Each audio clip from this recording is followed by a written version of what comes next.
Good morning, good afternoon, good evening. What is up wherever you are, whatever you're doing? I hope you're having a great day. Welcome to another episode of Survive and Thrive 8791. I'm your host, Coach Decorah. We are in the Buck and Honey's remote studios on the east side of our great capital city of Madison, Wisconsin. You can listen to the podcast on Spotify, Apple Podcast, iHeartRadio, and YouTube at Survive and Thrive 8791. You can follow the podcast and get access to previous episodes on Facebook at Survive and Thrive 8791. Just scroll down and check them out. And that's Survive and Thrive 8791. The podcast, don't forget to hit that follow button wherever you listen to the show. Leave me a comment if you liked what you heard, if there's a topic or you know a guest who would love to share their story. Email me at tdecorah@gmail.com. Glad you could join us. Our mission is to share stories and conversations that make you cry, laugh, and think, stimulating emotions, creating laughter, and inspiring the mind. A new episode will air on Monday and Thursday morning featuring a wide range of guests. The podcast will touch on many subjects such as, but not limited to, grief, loss of a loved one, recovery, professional setback, mental illness, success despite challenges, etc. Our guests will share how they learn to survive and thrive. Before I introduce our guest, I'd like to highlight the upcoming Survive and Thrive 8791 Mental Health and Recovery Conference taking place in Madison, Wisconsin. Join us on Wednesday and Thursday, October 29th and 30th. 2025 at the Ho-Chunk Nation Madison branch office. This powerful two-day event will feature several speakers who will share their stories through mental health and addiction recovery challenges and how they've learned to survive and thrive. You can register for the conference on our website. If you're a business or an advocate for mental health and recovery, we invite you to partner with us through sponsorship opportunities. Our website is surviveandthrive8791.com. This is our guest and episode intro. According to the internet, and the internet is always right, Tim, correct? Yes, sometimes maybe in my house I don't need the internet. I have my wife, Sarah, and she's always right. So no need for the internet, no need for Google, Alexa, all that good stuff. According to an AI, artificial intelligence overview, to manage traveling with an anxiety disorder, prepare and plan your trip in detail to reduce uncertainty. Use coping mechanisms like deep breathing, meditation, and grounding techniques such as the 5-4-3-2-1 method to manage symptoms. Stay calm by focusing on positive aspects of the trip and acknowledging anxiety without resisting it. And seek support by traveling with a trusted friend or by contacting support networks when needed. Today, I am the guest. I had a couple of guests that, because of life things going on, had to postpone and reschedule. And when that happens and I don't have any guests lined up, you get me. So I thought this was a great opportunity for me to talk about a recent trip to Washington, D.C. and some of the things that I saw and I did. And I'm so glad that you could join me. I'm going to talk a little bit about that trip, some of the things I did, and also kind of give you a little peek into what my life used to be like traveling. Oftentimes I had to use some unhealthy coping strategies. And when I say unhealthy, it just wasn't good. It actually made things worse. So I'm going to share some of the things that I did on my trip. And if you are a person who suffers from some anxiety or some depression or whatever it is, maybe getting on a plane causes some panic, some worry for you, I will hopefully try to give you some things that you can use, and then also tell you about some of the great things I did in Washington, D.C., and you can maybe reference this before you head out there yourself. So I did some really cool things. Why did I go to Washington, D.C.? Some people ask me, Coach Decorah, Tim, what do you do? What do you do for your job? Is it solely podcasting? Is it solely going out and giving keynote presentations? Those are my side hustles. Those are the things that I do on the weekend or after work. But I am a project coordinator for the Waunakee Community Cares Coalition. The job I do for the village of Waunakee and the school district of Waunakee is I try to promote substance prevention and awareness. And that's some of the things that I do in my day job. So the conference that I attended in Washington, D.C. was the National Prevention Network conference, and it was held at the Grand Hyatt, Washington, D.C., which is downtown. And since the rooms were a bit limited at the Grand Hyatt, I ended up staying around the corner at the Washington Marriott at the Metro Center. I was about 3 blocks from the White House, and on day one, we flew into Ronald Reagan International Airport. There are, to my knowledge, 2 airports that are in the Washington, D.C. area. Ronald Reagan International is right downtown, and Dulles Airport, I don't know if it's Dulles International, but that is also in the D.C. area, more on the outskirts of town. I don't know if those of you that are from Washington, D.C., you might be correct me on that, but I think that's a little further away from downtown. Ronald Reagan International Airport, yes, that is the same airport where 67 people were killed when an Army helicopter flew into an approaching airplane, taking the lives of 67 people, including some people in the helicopter. In February, I was out in Washington, D.C. for another conference dealing with prevention, substance prevention and awareness. And on our way out there, we flew from Madison, Dane County Airport, and we were a bit delayed on leaving Madison.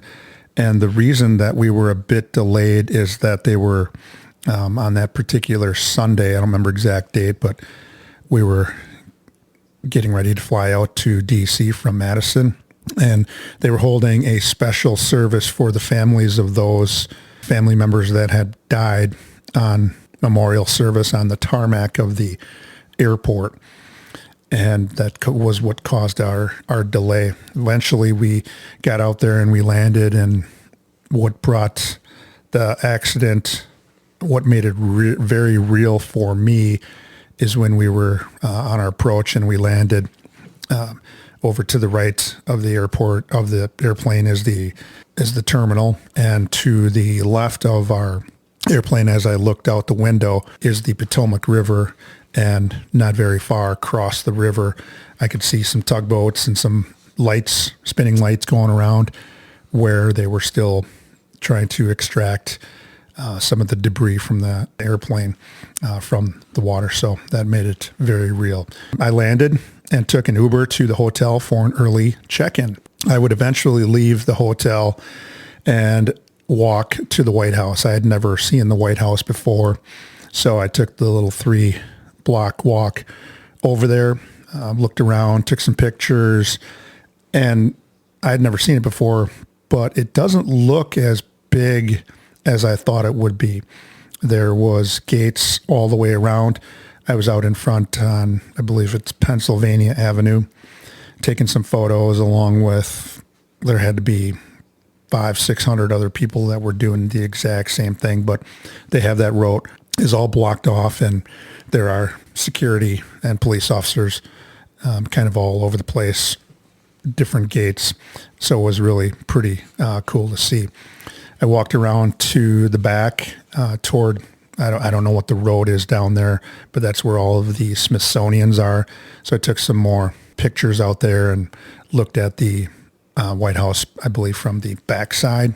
And it still looked, again, very cool. I had decided to venture out and get some steps in because I knew that I was going to be sitting most of the next 3 days. So I decided to get some steps in and went out to the National Mall. And the first part of the National Mall coming from the White House to the mall is the Washington Monument. After the monument, I ended up going to the World War II Memorial. And I had been there probably about 2 years now. I nominated my Uncle Sam, and yes, I do have an Uncle Sam, for the Badger Honor Flight. So we came out in May, I believe, of 2023 and spent some time at the mall. So it was good for us, good for me to revisit. But I hadn't been to the Washington Monument. That was a little bit of a walk, and I had my uncle with me, so we did not get there. But we did get to the World War II Memorial, so that was cool to see. After the memorial, then I started walking toward the Lincoln Memorial. But of course, between the World War II Memorial and Lincoln is the reflecting pool. And the reflecting pool, of course, is where, if you've ever watched the movie Forrest Gump, Forrest is up listening to somebody give a speech, a rally, and he gets up to talk, and of course he sees Jenny about halfway down the pool or the reflecting pool, and of course he runs down there and sees her, but that's the reflecting pool I was at. Walked up to the Lincoln Memorial, could not see it before, just saw it from afar, and got up there and looked around, and it was pretty cool to see. After that, I then ventured over to the Vietnam Veterans Memorial. I had seen that before because my Uncle Sam is a veteran of the Vietnam War, so we went down there, and I went again and looked around, and it was pretty cool to see. Before I headed back toward the White House, walked past there again, and I decided it was snack time at about that time of day. I want to say it was like 3 o'clock, 3:30. So I stopped for an afternoon snack at a place that was recommended to me by my Uncle Steve. And this place was called Old Ebbitt Grill. I would say it's probably a stone's throw from the White House. And literally the place was packed. And that's going to kind of come into some comments I'm going to make here in a little bit. But they had some great calamari.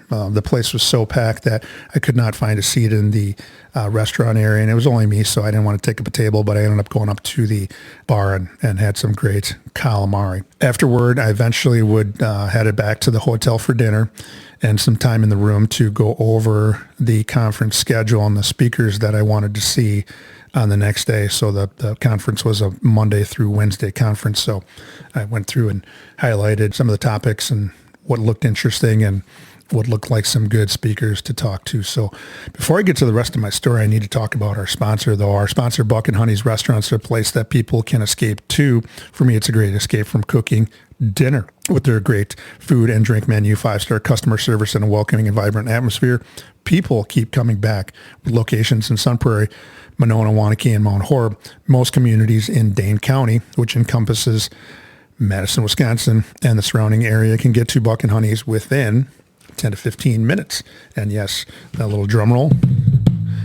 Have I been to Buck and Honey's? Yes, I have been to all of them, and they are all fantastic. I would suggest the pizza bomber special when you go to Buck and Honey's.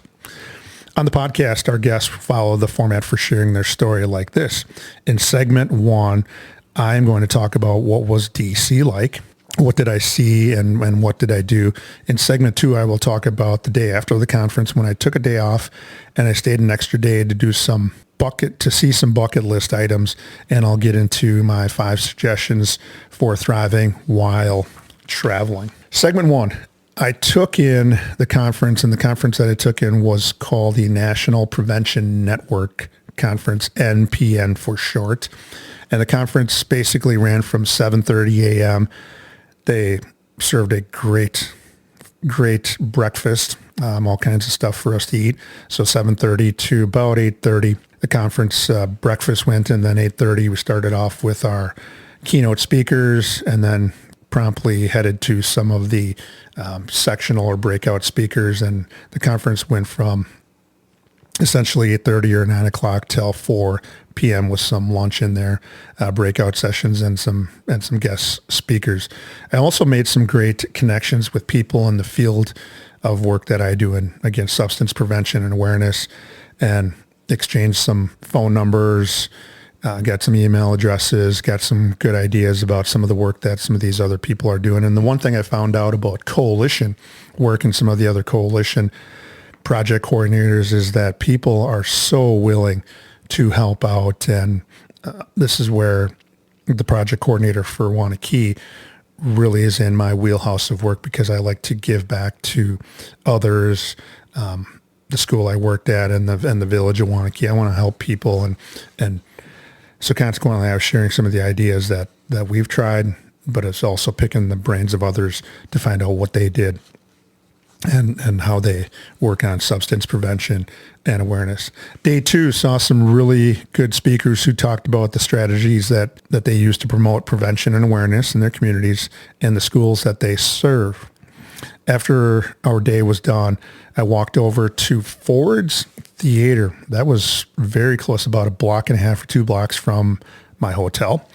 And that is the place where President Abraham Lincoln was assassinated by John Wilkes Booth. President Lincoln was shot on April 14th, 1865, and would eventually die the next day in a building that was across the street. Booth, and I did not know this, was an actor at Ford's Theater, and I don't know if he was a performer, and he was a performer of some kind, and his family did a lot of work at Ford's Theater, doing some different plays and get out of there pretty quick. And he knew his way around Ford's Theater, which allowed him to essentially take a gun and shot President Lincoln, and he was able to get out of there and get away. After taking the tour of Ford's Theater, which I would highly recommend, they charge you, it's kind of weird. I think they charge you $3.50 if you want to make sure that you get a ticket and you're guaranteed a spot in line. But I went over there expecting to pay the $3.50, and I said, hey, I'd like to get a ticket to walk through the museum. And they said it was free of charge. Kind of weird, but I suppose if they've got room to get you in, they're going to let you in. So I thought it was really pretty cool. After that, I went to dinner at a Washington, D.C. institution, and this place is iconic. It's called Ben's Chili Bowl, and it's on U Street. I went up there they're known for their chili dogs and French fries. And I had heard about it, or had seen it on the Food Network, one of the shows on the Food Network. And essentially all the presidents that have served since 1958 have eaten at Ben's Chili Bowl since the opening way back when. In addition to a ton of celebrities that have eaten there, one of the guys that visited and had food there and ate there was one of my favorite foodies. Rest in peace, Anthony Bourdain. So on my Facebook page, I've got a picture of Anthony Bourdain at Ben's Chili Bowl. There are a couple of locations, but I think the main one is on what's called U Street. Chili dogs and French fries. I'm a big chili dog guy. Then it was back to the hotel for a little R&R and to get ready for day 3 of the conference. The next morning I got up, day 3, saw some really, really good speakers and sessions about substance prevention and awareness. I talked with a person from the Twin Cities that I met. And when I say Twin Cities, I mean St. Paul and Minnesota. And she recommended a boat trip on the Potomac River.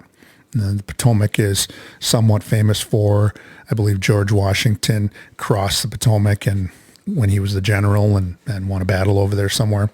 But when I looked at the location of where I would catch the boat ride, as I was looking at Google Maps, I saw the words, "The Exorcist Steps," popped up on Google Maps.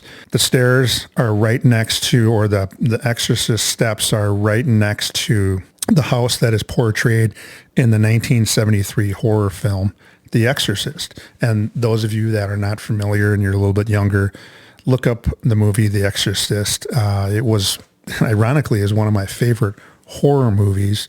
The steps are right next to the house, and the steps are very steep and they're very long. I don't know the exact number of steps, but pretty narrow. I don't think they're up to code for 2025, so they're a little bit smaller in steps.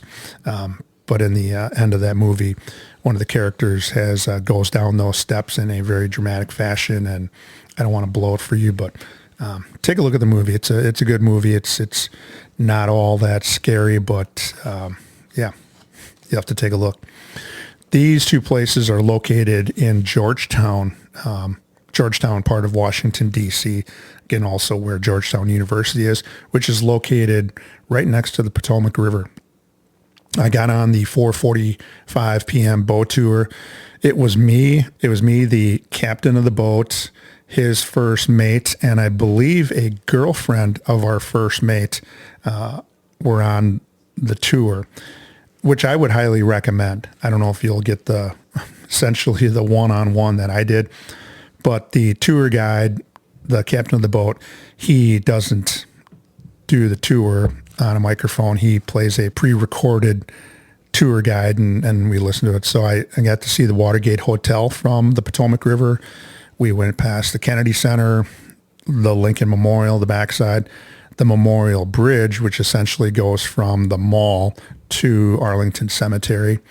Washington Memorial, the LBJ, Lyndon Baines Johnson Memorial, Jefferson Memorial, and the Capitol. I got to see all of those from the boat.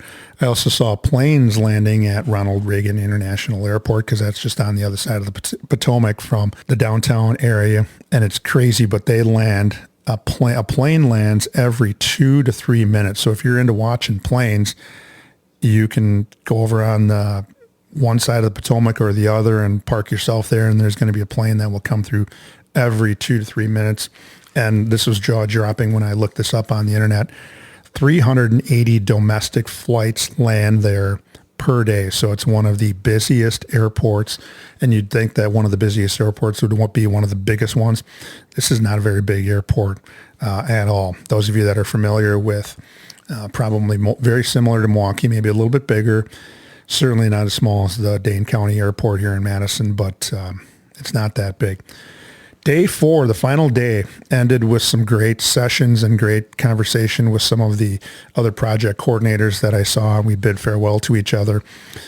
At some point, I don't remember exactly when, I headed out to the airport, so I grabbed an Uber to grab my rental car. They happened to be all out of the vehicles I wanted. I requested a mid-size SUV, so I thought I was going to get a Ford Edge, something that is going to... The Ford Edges were all out of stock. So I asked politely if I could get a free upgrade. And I wanted to stay in a SUV type vehicle. So they looked around and finally they said, all right, we got to go over here. I hope you don't mind. This is a premium elite SUV. And I ended up getting an Audi, smaller SUV. And wow, I've never driven an Audi. I don't own an Audi. But I would highly recommend it. That thing rode like I was on a magic carpet. And there were at times where I was traveling through Pennsylvania, which I'll get into a little bit. But on some of the roads, I'm going so comfortable. I think I'm going 75, 80, the speed limit. And I look down, I'm going 86, 87 miles an hour. And it was just a really comfortable ride. But before I get to the rest of my trip, I need to talk about the sponsor one more time, and then we're going to take a little break, and then we'll get into segment 2. But Buck and Honeys has been with the Survive and Thrive 8791 crew since the beginning, with 4 locations in the Madison area. One is always near. People ask, why Buck and Honeys? Owner Tom Anderson places a high priority on the mental health of his employees. He has a mental health professional available for them should they need support. I don't know how many businesses go above and beyond their EAP, Employee Assistance Program, but Buck and Honeys does.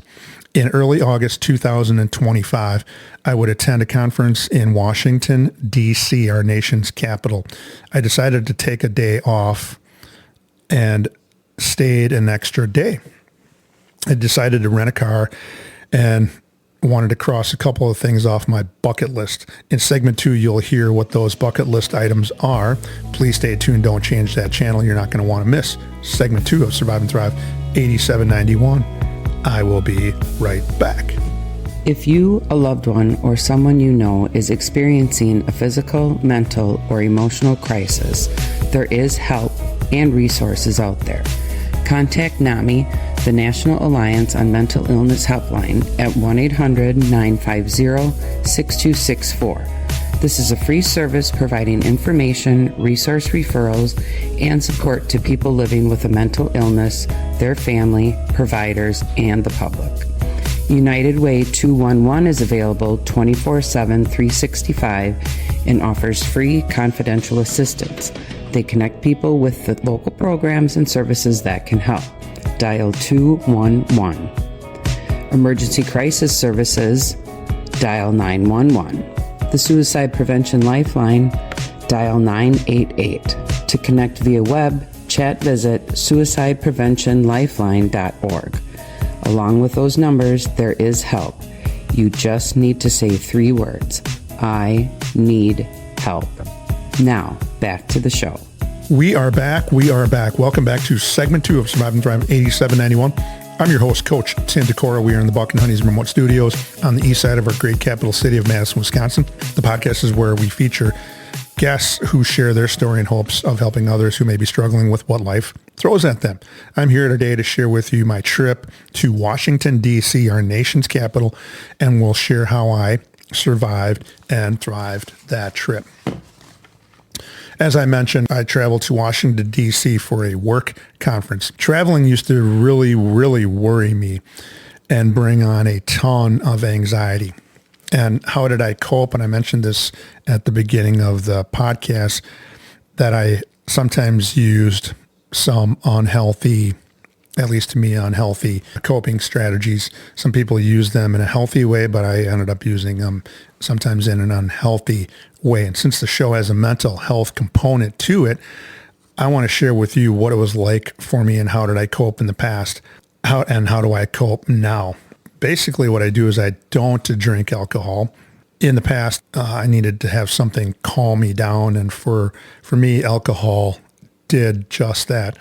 But unfortunately for me, I would have one drink and I would have two drinks, and it seemed like the more times that we traveled, the more drinks I needed to have before I got on the plane, because being on a plane was a huge trigger for my anxiety. And now I thought about that was like I would get on the plane and when they shut those doors, they're not going to open until you land, and that kind of drove me nuts and gave me a lot more anxiety. And I would have a couple of drinks as the drink cart would be going back and forth during our flight, and I was using alcohol in an unhealthy way to cope, but it did work for me, and it was much better. But the thing I don't do now is I don't drink alcohol. Some of the techniques that I use now is I have Spotify and I have my phone, and I flip on music that I like that makes me calm, that gives me good thoughts. I also breathe in through the nose, out through the mouth, breathe and try to get my breathing under control. And then I also usually get into a little bit of prayer. I pray that the pilots do their job and they do their job well, and that we get to where we need to safely. Who do I lean on for support when I'm traveling? I lean on my best friend, and that's my wife, and I call before we board to just give her a little check-in that, hey, we're getting ready to board the plane. I text when we are boarding and when we land. I always know that she is someone I can talk with about anything that happens to be going on as far as my mental state of mind. I used to keep a lot of my anxiety to myself, and I really suffered. Now I don't do it. I share what's going on in my life, and if I need help, people need to know how they can help me, and they need to know what's going on. So once I started to open up to people, counselors, psychologists, I noticed a change immediately in my demeanor. Truth be known, all my fears and anxiety essentially went away. And what made the biggest impact for me was getting professional help. And in that professional help, I ended up getting strategies that I could use and apply when my anxiety would come around. I would take a look at what was triggering me, and I got these coping strategies that these counselors gave me that helped me navigate my anxiety. So day 4 in the rental car, I hustled north of Washington, D.C. to a place called Williamsport, Pennsylvania, to catch a couple of games of the Little League World Series. I've been watching the Little League World Series, the LLWS, since 1980. ABC, Wide World of Sports back then, would always have these different shows on, people doing big, freakish stunts, different kinds of sports that normally don't get the headlines, like NFL football, Major League Baseball, or the NBA, or even NHL hockey. But one of the things that always got televised every year was the Little League World Series. And it was so cool to see these two stadiums they have at this particular site. The smaller stadium is called Volunteer Stadium. It's a little bit smaller than Lamade Stadium. It's spelled Lamade and pronounced Lamade Stadium. That's the bigger stadium of the two, and that's where they have the championship game. And those kids, I'm telling you, these are 11 and 12-year-olds. They're just miniature Major League Baseball players. They all feel the ground balls exactly how they're supposed to be fielded. They get a jump on fly balls, and they're catching fly balls. And again, some of the pitchers are really, really good, and they really can throw that ball in there so these kids can really play. After I took some pictures, took some photos, it was just such a cool sight.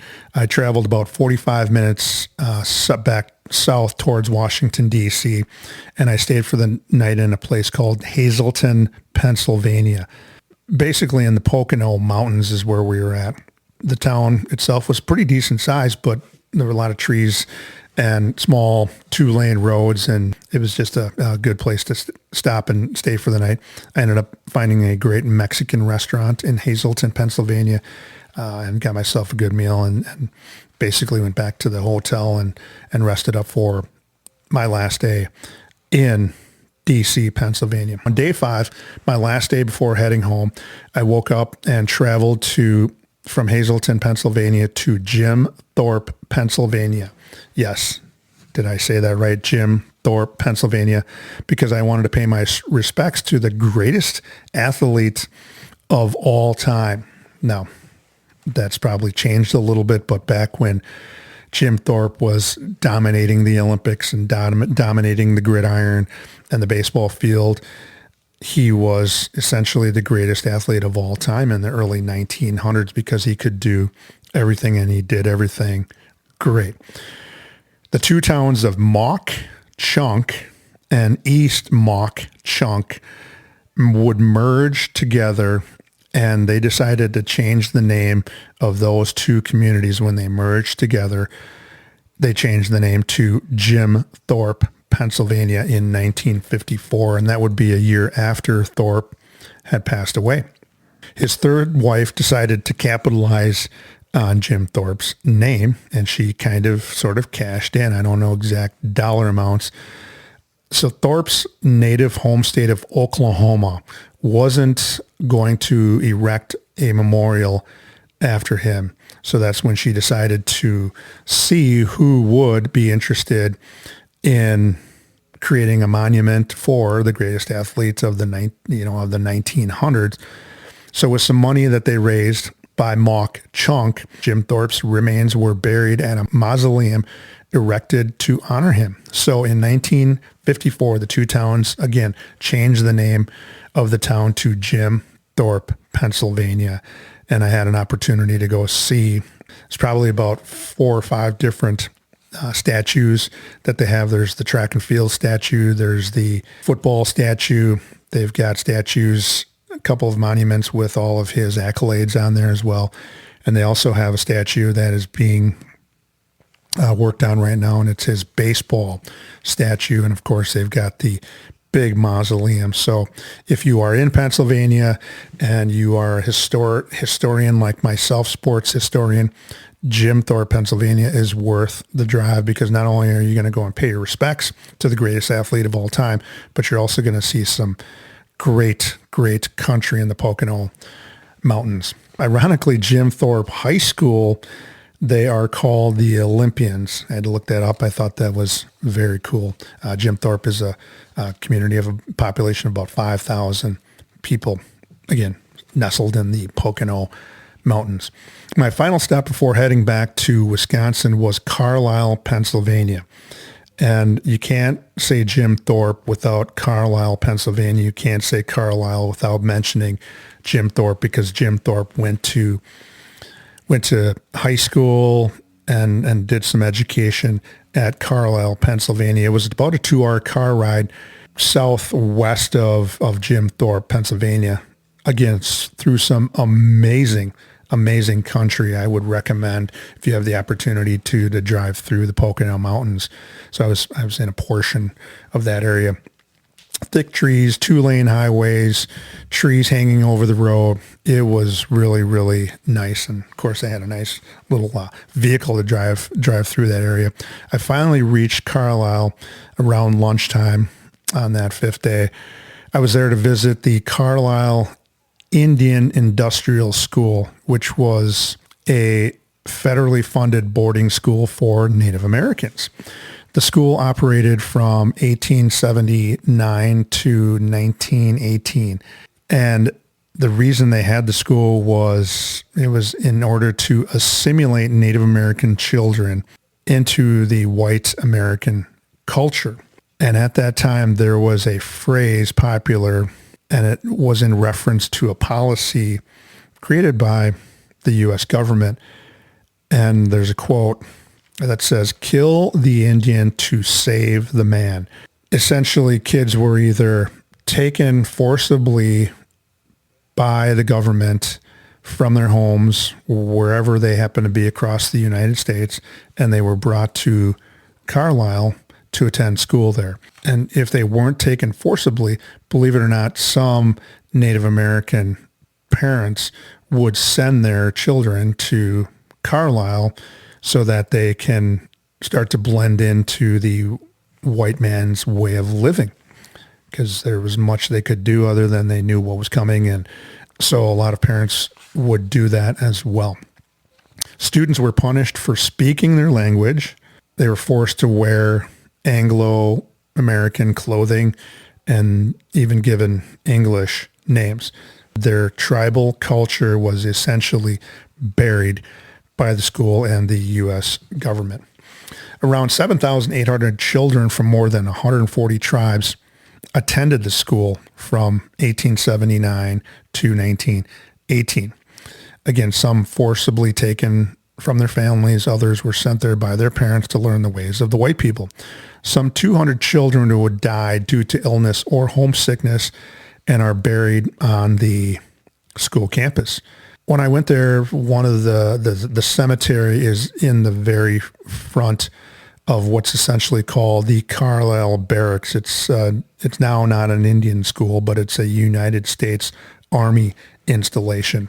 Once you gain entrance to the Army installation, the first thing you see is the cemetery with, I would say, 75 to 80% of the graves are marked with names, and again, about 20 to 25% of the graves are not marked, unknown remains or unknown person that is there. But I was thinking to myself, how terrible is that thought that those kids died with essentially alone. Now think about for you. Think about your own children or your grandchildren. I have my children of my own, and I have grandchildren now.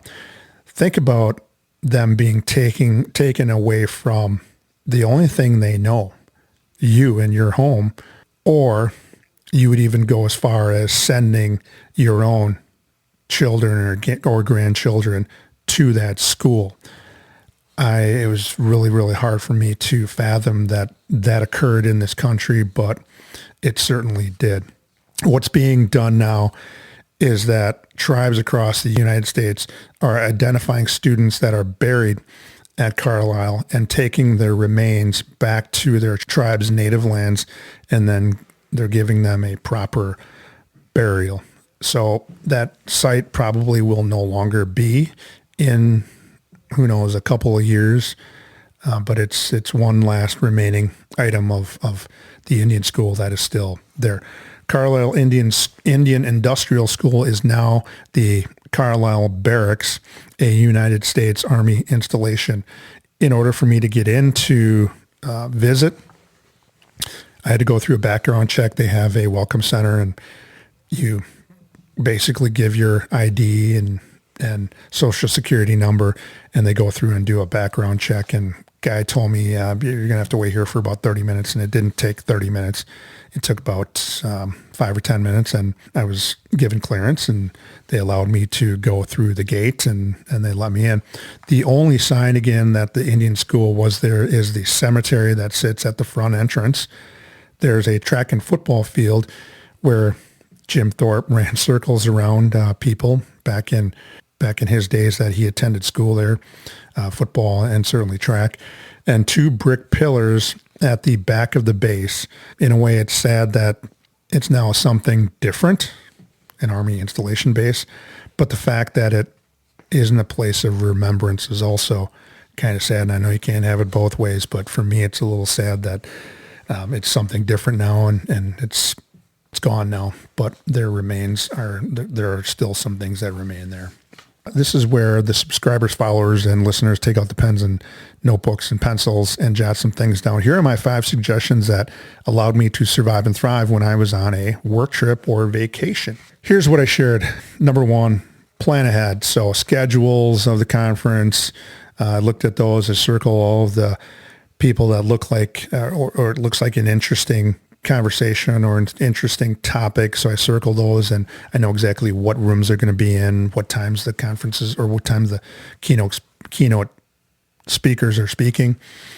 In terms of what I was going to see and walk around and do, I just made sure I got the distances between the places that were around. And then I looked for dinner ideas or some things that I found on the internet that had some good advice on places to eat. Number 2, I asked the locals when I get there, what are some things that I can see? So I went to the front desk of the hotel, and first thing I asked is, hey, how far is the White House? And they said, hey, just up half a block and take a left, and it's 3 blocks down. I also asked some people that I saw that were from Washington, D.C., what other things there are to do. And as I mentioned, I took a boat ride, and that was from a recommendation from another one of the people at the conference. And then certainly had a recommendation from Food Network to hit Ben's Chili Bowl as well. And then my uncle Steve ended up recommending Old Ebbitt's Grill, and I had the calamari. Number 3, when anxiety sets in, what do I do, or what do I have as my go-to? My coping strategy in the past, probably 5-10 years ago, was to go the alcohol route. For me, alcohol works until it stops working. And I just wouldn't stop at a drink or two. I would have to have enough that was going to get me through the plane ride, the car ride, anything that could get that anxiety to go away. But oftentimes with my alcohol intake, what would happen is my body would try to reverse the effects of the depressant and get my heart rate going, get my pulse up. And it was actually hurting me more than it was helping me, because then my anxiety would get worse. Number 4, find time to relax. One of the things I don't do much of anymore is I used to be kind of a night owl, and I'd like to be doing stuff at night and maybe being out of the hotel room. But now I'm not much of a night owl. I got to be in the hotel room just hanging out, or I'll sit in the lobby and get on my phone and just hang out in the lobby, or listen to some music, or listen to a podcast. I also like to go and people watch, and a good place to go do some people watching is a restaurant. And there were a couple of restaurants that were within walking distance, so I was able to do that. And I usually mosey up to the bar. I'm not a person that likes to take up a whole table by myself, so I walked up to the bar and ordered my food from there. And I actually met a former college basketball player at one of the bars the night I went out to, and it was a good conversation with him. And number 5, the last thing I do is I'm inquisitive, and I get out of my comfort zone. I used to want to stay in my comfort zone. Now I get out of it, and I never know if I'm ever going to make it back to Washington, D.C. I don't know that I'll make it back to Jim Thorpe or Carlisle, Pennsylvania. But when I get to those places, I try to take it all in. I know that I'll be back to Washington, D.C. I think I've got another conference out there in February of 2026. The one thing I have not done is I've been to one of the Smithsonian's, the Native American Museum, but I have not been to the other one. So I think the next time I go out there, I will be hitting some of the museums. What an episode. I hope you enjoyed listening to me ramble on about Washington, D.C., but it's a very cool place. Pennsylvania is a great drive. I think I will be back to Pennsylvania someday. The scenery was spectacular. So I'm glad I could share with Survive and Thrive 8791 crew today my trip to Washington, D.C. My story and what happened hopefully inspires you to do what I did or something similar. My story reminds us all to have coping skills or mental health tools in the toolbox when a person is on a work trip or vacationing by yourself. Despite that, I survived and thrived. Call to action. I just shared my story about how I traveled alone in a big city and on roads I've never been on before. I didn't keep that didn't keep me from enjoying a work conference and learning something new and getting out of my comfort zone. Here are the 5 suggestions that help me survive and thrive during my work conference. Number 1, plan ahead. Get those schedules, check distances, find some dinner ideas. Number 2, ask the locals what there is to do and what there is to see. Number 3, when anxiety sets in, what is my go-to? I've got strategies that I can use before reaching for an unhealthy coping skill or strategy. Number 4, find time to relax. And I like to relax back in the hotel room, lobby, or do some people watching at a restaurant, which is hopefully within walking distance. And number 5, be inquisitive and get out of my comfort zone. I just never know when I'm going to be back to some of these places, so I want to take it all in. Final thoughts as I close another great episode of Survive and Thrive 8791. Here are my final thoughts. When you travel, whether you're with somebody, another coworker, spouse, significant other, children, always have things planned out, especially if you're a person who suffers from some anxiety, some depression. Maybe you tend to turn to unhealthy coping strategies. Find some things that are healthier for you to do and practice those strategies. Practice them ahead of time and go to them when your thought might be to go to something unhealthy. And you can get through and survive and thrive just like I did. On our next episode of Survive and Thrive 8791, we will have another amazing guest in the Buck and Honey's remote studios who will share how they learn to survive and thrive. If you have a story to share or you know someone who does, please reach out to me at tdecorah@gmail.com. Until next time, hang in there with whatever you happen to be going through. And with hard work, dedication, and determination, you can survive and thrive. Until next time, take care.